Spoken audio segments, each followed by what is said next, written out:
దిశలో ఉంటే జీవితాలన్నీ తారుమారైపోతుంటే అంటారు. అయితే శనికి శనీశ్వర అని పిలిస్తే ఎంతో ఆనందం అట. శనికి శనీశ్వర అని పిలిచామనుకోండి ఎంతో ఆనందపడతారు. అంటే ఎవరేం చేస్తే ఆనందపడతారో అదే పని మనం చేయాలి. ఇప్పుడు ఒక చిన్న 5 సంవత్సరాల బాబు ఉంటాడు. వాడు ఏం చేస్తే ఆనందపడతాడు?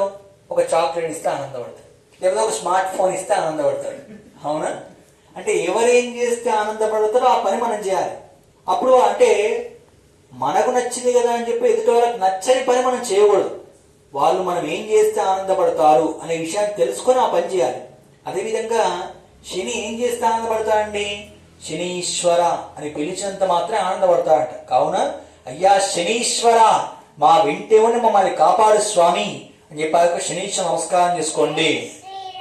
శమగ్నిరగ్నివిష్కరశ్చన్నస్తమత సూర్య శంభాదో వాత్రవాపశ్రుత సూర్యగ్రేచ్ఛాః పశ్చిమ దిగ్భాగే, ఇక్కడ వేయండి, పశ్చిమ దిగ్భాగే ధనురాకారమండలే శనీశ్వర గ్రహం నావాయామి స్థాపయామి పూజయామి.